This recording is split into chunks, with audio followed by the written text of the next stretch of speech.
Transversal de Economistas propuso un fondo COVID por 12.000 millones de dólares, planteamiento que se aleja un tanto de la iniciativa del Ejecutivo que supone recursos por 10.000 millones de dólares. Para hablar del tema nos acompaña Bettina Horst, directora de Políticas Públicas de Libertad y Desarrollo. Bettina, bienvenida a Canal 24 Horas, muy buenas tardes. ¿Qué tal? Buenas tardes, Andrés. Lo primero, Bettina, a ver, hemos leído ya en detalle esta propuesta, son 16 economistas, y uno escucha varios comentarios, esto como que está ayudando a allanar el camino legislativo en el Congreso, ¿no? Bueno, la verdad es que todas estas propuestas siempre tienen que pasar por reformas legales, ¿no es cierto? Por lo cual siempre la decisión final está radicada en el Congreso. Lo que se ha tratado de hacer acá a partir de este grupo de economistas convocados por el ministro de Hacienda es tratar de ponernos de acuerdo en ciertos mínimos comunes que tenemos para poder avanzar y destrabar y mejorar el diálogo en el mismo Congreso, ¿no es cierto? Todos entendemos que hay un sentido de urgencia, hay un desafío en el medio de la crisis que estamos viviendo como país, de poder una mirada en común por sobre las miradas individuales y avanzar por el ancho camino al medio. Bettina, justamente, es una suerte, a ver, vamos a hacer la analogía como de ejemplo, tomando en consideración que aquí están casi todos los colores políticos, todas las visiones bien transversal, como que en el sentido uno lo ve como ciudadano y dice aquí ya no pueden haber excusas para que no haya acuerdos. Miren este documento que hay y aquí hay diferencias políticas de todos lados. Efectivamente, ahora uno tampoco no tiene el rol de reemplazar la discusión política, ¿no es cierto? Eso siempre finalmente es la última palabra que tiene el Congreso, pero yo creo que acá se ha hecho un trabajo profundo, serio, y con muy buena voluntad de todas las partes. Probablemente todos los que fuimos convocados a esta mesa teníamos miradas distintas y teníamos miradas quizás divergentes hasta hace 2 semanas atrás. Pero entendemos que el sentido de urgencia nos hace converger, nos hace dejar de lado quizás las diferencias que teníamos o algunos detalles en distintas materias y avanzar en aquellas cosas que tenemos en común. Y en eso yo creo que es valorable el trabajo que se hizo y siempre primó la generosidad y un buen ambiente de colaboración y de ver de cómo podemos apoyar para destrabar o apoyar para fortalecer un eventual acuerdo político en el Congreso y haber logrado una visión mayoritariamente al interior de este grupo que, como tú bien dices, es tan diverso, yo creo que es una buena base. Bettina, vamos a los detalles. A ver, es un fondo, ustedes arman una suerte como de fondo COVID por hasta 12.000 millones de dólares a utilizar por hasta 24 meses. Cuéntenos un poco los detalles, cómo se va estructurando y cuáles fueron los puntos donde tú decías, claramente aquí se fueron votando quizás tema a tema. ¿Cuáles fueron los puntos donde hubo más divergencia? Cuéntenos un poco cómo fue el manejo, el llegar a ese acuerdo. A ver, yo creo que acá no nos podemos centrar en los puntos de divergencia. Lo importante es a qué finalmente se ha convergido. Y lo que tú has planteado muy bien es que una de las propuestas, una de las 3 áreas que se trabajaron fue el marco fiscal. ¿Cuánto tenemos hoy día como país para poder gastar por sobre lo que estaba contemplado para este año y por sobre lo que estaba contemplado para el próximo año, ¿no es cierto? Entonces, ahí se llegó a esta suma de los 12.000 millones de dólares que en parte se financia vía un mayor endeudamiento del gobierno, como también un mayor uso de los ahorros que traemos del pasado. Recordemos que nuestra situación fiscal hoy día es muy estrecha, es una realidad muy distinta a lo que nos ha tocado vivir en los últimos 30 años, por lo cual lamentablemente todos sabemos que los recursos siempre son escasos, por lo cual acá lo que se ha planteado es que el esfuerzo adicional, el gasto adicional que como país razonablemente se puede plantear es un aumento de gastos de 12.000 millones de dólares. De lo contrario, habría que ver de qué otra forma a llegar mayores recursos y eso pudiera pasar por ejemplo, empezar a reorganizar o empezar a reasignar gastos desde otros programas que hoy día existen y que siguen existiendo, ¿no es cierto? Porque estos son gastos adicionales a lo que normalmente gasta el Estado en sus distintos programas. Por lo menos en lo que tiene que ver con la caída del crecimiento este año, Bettina, está bien acorde, por ejemplo, con la propuesta o con la proyección que hizo en las últimas horas la OCDE. Ustedes plantean una caída para el 2020 de 5,5% para construir un poco hacer este ejercicio, esta propuesta. Para el próximo año la subida 5,1 a muchos les suena un poquito optimista, ¿no? ¿O no lo ves tan así? Este rebote. Bueno, la verdad que Andrés, a los economistas siempre los miran mal porque son buenos para las proyecciones, ¿no es cierto? Y muchos creen que son además buenos para equivocarse en las proyecciones.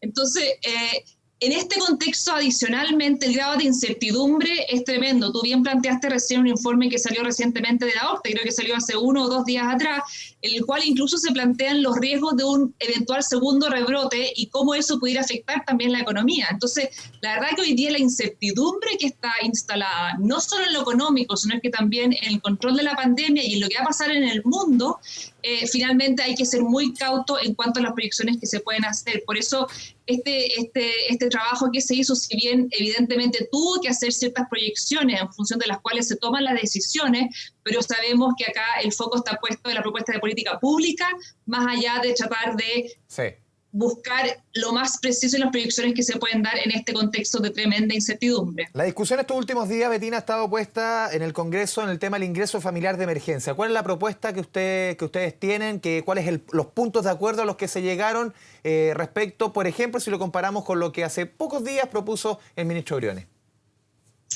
A ver, recordemos lo que hoy día está legislado y que está aprobado y que está siendo implementado por parte del gobierno en materia de ingreso familiar de emergencia. Es un programa de apoyo a los hogares que tienen mayoritariamente ingresos informales y por ende no han podido acceder a otras medidas de protección, como por ejemplo recursos de seguro de cesantía u otras formas, ¿no es cierto? Y este programa que hoy día ya fue aprobado en el Congreso hace unas semanas atrás, establecía un aporte para un hogar de 4 personas de 260.000 pesos, ¿no es cierto?, el primer mes en mayo y después se iba retirando gradualmente en junio y en julio, diseño que se adoptó y que se implementó a partir de una proyección de control de la pandemia que suponíamos que ya en junio y julio probablemente hubiésemos dejado atrás la peor parte de esta curva de contagio. Pero nos hemos dado cuenta que esto se va a demorar más de lo que estaba inicialmente contemplado, por lo cual lo que se plantea acá en este documento es alargar el número de meses en los cuales se mantiene el beneficio por un retiro gradual hacia el final y también elevar el monto. Y acá elevar el monto es una discusión, uno siempre puede querer plantear, tratar de llegar más recursos a las distintas familias, ¿no es cierto? Lo que se está planteando acá, lo que se propone al ministro de Hacienda y a la Comisión de Hacienda que está viendo esto en el Congreso, es básicamente elevar ese monto de 260.000 pesos para un hogar de 4 personas, elevarlo a 320.000 pesos o a 360.000 pesos, es decir, un ingreso por persona de 80.000 pesos o de 90.000 pesos, dependiendo finalmente qué es lo que se aplique. Y este número no es un número mágico que se saque de la manga simplemente, sino que es a partir de un análisis en función de lo que hoy día los hogares necesitan para poder efectivamente mantenerse en sus hogares y no se vean obligados a salir a trabajar. Y ahí, por ejemplo, de la canasta tradicional de gasto que enfrenta una familia, se descontó los gastos en transporte, en recreación, cultura, ropa, etcétera, ¿no es cierto? Centrándose básicamente en los enseres más esenciales, que son alimentación y los gastos que hoy día enfrenta una familia en situación de pandemia. Ahora, recordemos que el ingreso familiar de emergencia es como un apoyo para los sectores más vulnerables. Eso no significa que hoy día toda la población o todos los hogares reciben ese apoyo, porque hay otros instrumentos como la Ley de Protección del Empleo, donde un trabajador puede acceder a sus fondos acumulados en seguro de cesantía o... Justamente quería ir a ese punto, Bettina. Quería ir al tema de la Ley de Protección del Empleo, que es otra de las variables, otro de los elementos que ustedes proponen en este documento. ¿Hay algunos cambios respecto a cómo se está configurando ahora? ¿Cuáles son los cambios fundamentales, las modificaciones quizás temporales que ustedes están planteando en esta propuesta? A ver, el seguro de cesantía es un seguro que al comienzo busca reemplazar el ingreso que se perdió al quedarse cesante, ¿no es cierto? En este caso, lo que ya se legisló es que las personas, cuando ven suspendido su contrato laboral, pueden acceder a esos fondos sin la necesidad de haber pasado por un finiquito previamente. La idea acá es mantener los trabajos para poder retomarlos donde se dejaron previo a la pandemia. Pero este seguro tiene un retiro gradual. El primer mes es un 70% lo que cubre en relación al sueldo anterior, después baja a un 55% y así sucesivamente.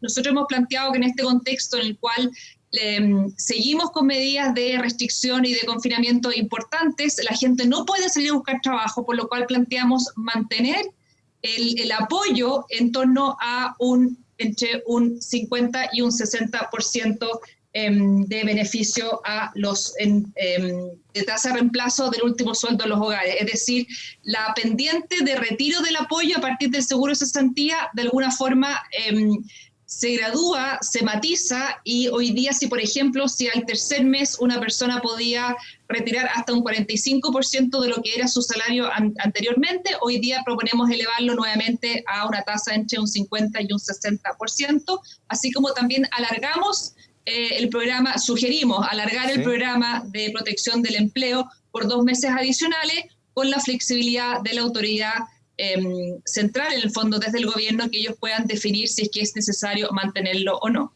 Otro elemento bien importante en el documento, Bettina, son estas 3 fases que ustedes plantean para el desescalamiento, como se ha usado el concepto en España, para que la economía vuelva a funcionar con cierta normalidad. ¿Cuáles son estas 3 fases? Porque son etapas bien marcadas que vienen a ejemplificar un poco las etapas que va a ir avanzando nuestra economía, ojalá lo antes posible en busca de la nueva normalidad. Sí, como tú también bien planteas, viendo la experiencia en otros países, ¿no es cierto? Tú planteas la experiencia o los términos ocupados en España, ¿no es cierto? Acá no es que pasemos de 0 a 100, si es que no va a haber una etapa de transición desde las actuales medidas de restricción más severas, más restrictivas, a una situación en la cual se puedan retomar ciertas actividades, obviamente cumpliendo con los protocolos sanitarios que en su momento deberá dictar la autoridad sanitaria, ¿no es cierto? Es decir, cómo volvemos a retomar el trabajo probablemente en una forma distinta a lo que estábamos acostumbrando a hacer, y después una etapa final donde esperamos todos en algún momento poder retomar en un 100% con la normalidad que estábamos conociendo en el pasado, ¿no es cierto?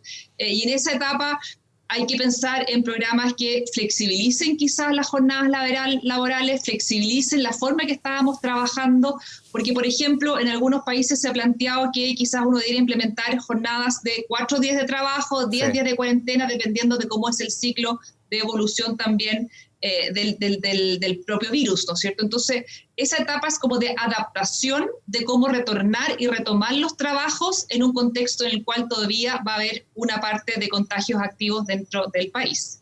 Y la segunda etapa ya, que es la reactivación más profunda, que uno ya espera poder meter más a fondo el acelerador y ya volver con mayor normalidad a trabajar.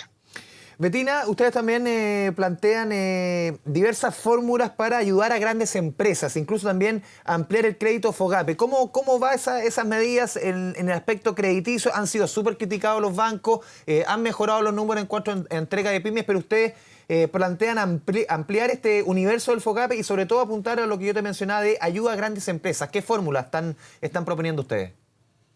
Sí, lo que pasa es que lo que hoy día está establecido es que en el fondo las empresas con ventas de hasta 1 millón de UF al año pueden acceder a estos créditos con garantía estatal que entrega el FOGAPE, ¿no es cierto? Entonces, ¿qué pasa con las empresas que venden 1 millón, 1 UF al año, ¿no es cierto? Entonces, lo que nosotros planteamos es escalar hacia empresas más grandes también este apoyo, que pasa finalmente por un crédito con garantía del Estado, no pasa por una inyección directa de recursos. Es una de las distintas sugerencias que está en el documento, y básicamente a lo que apunta, y como han apuntado todas las medidas tomadas también, es precisamente evitar la quiebra de trabajos, porque reiniciar una empresa es muy distinta que sacarla de esta hibernación que hemos hablado en otras oportunidades. Bettina Horst, muchas gracias por esta conversación con Canal 24 Horas, explicándonos bien esta propuesta que hemos analizado el día de hoy, que se está utilizando como un insumo bien importante en la discusión legislativa. Muchas gracias. Gracias, Andrés, que estés muy bien. Chao, chao.